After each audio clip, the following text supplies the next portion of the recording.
13 days after the deadliest mass shooting in Canadian history, Prime Minister Justin Trudeau announced a nationwide ban on military-style assault weapons Friday.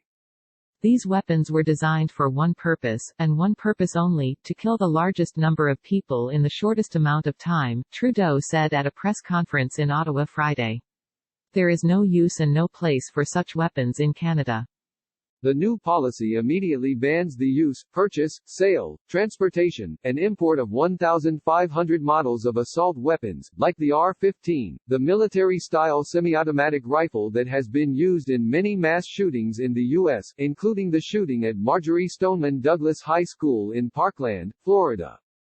Trudeau said at the conference, "You don't need an AR-15 to bring down a deer." Trudeau's announcement comes after a gunman in Nova Scotia murdered 22 people on April 18 and 19 over 12 hours. The shooter used semi-automatic rifles and semi-automatic handguns in his attack, as well as acts of arson.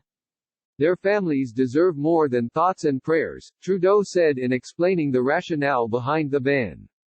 Canadians deserve more than thoughts and prayers. The announcement has been criticized by Trudeau's political opponents, who argue it will do little to stop people from obtaining assault weapons illicitly. Currently in Canada, people who wish to purchase firearms must provide character references, undergo background checks, and pass a series of tests. Only then can they receive a firearms license. But the Nova Scotia gunman didn't have a firearms license. One of his weapons appears to be from Canada, but police believe several of them came from the U.S. Taking firearms away from law-abiding citizens does nothing to stop dangerous criminals who obtain their guns illegally, Andrew Scheer, the leader of the Conservative Party, said in a statement. The reality is, the vast majority of gun crimes are committed with illegally obtained firearms. Gun control advocates say this is not true, however, with Wendy Cukier, the president of the Coalition for Gun Control, telling the New York Times that the majority of Canada's mass shootings involved weapons that had been obtained legally. And that is a point Trudeau's Liberal Party has made for some time. In fact, the Prime Minister ran in part on a gun control platform during 2019's federal elections, arguing doing so would help reduce violence in cities in particular. The ban announced Friday marks the partial fulfillment of that pledge, and forthcoming legislation aims to fulfill other promises, including a plan that would allow cities to adopt tougher gun control measures than those mandated by the federal government. Some details of the ban are still being drafted, but briefly, it will work like this. Under the new rules, owners of banned guns will have a 2-year amnesty period during which they can surrender their weapons or sell them to buyers outside Canada if they acquire a permit. At the end of the amnesty periods, gun owners will either be able to turn their guns in through a buyback program, which compensates people for the guns they surrender, or might be eligible to keep them under a grandfathering process. More information about both programs will be available once legislation codifying the ban is unveiled.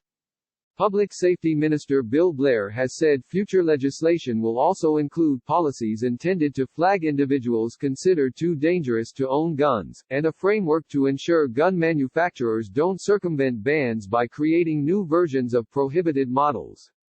It's unclear how many guns in Canada have been banned, but according to Politico, at least 72,000 people who own over 100,000 banned firearms will be affected. Support Vox's explanatory journalism. Every day at Vox, we aim to answer your most important questions and provide you, and our audience around the world, with information that has the power to save lives. Our mission has never been more vital than it is in this moment, to empower you through understanding. Vox's work is reaching more people than ever, but our distinctive brand of explanatory journalism takes resources, particularly during a pandemic and an economic downturn. Your financial contribution will not constitute a donation, but it will enable our staff to continue to offer free articles, videos, and podcasts at the quality and volume that this moment requires. Please consider making a contribution to Vox today.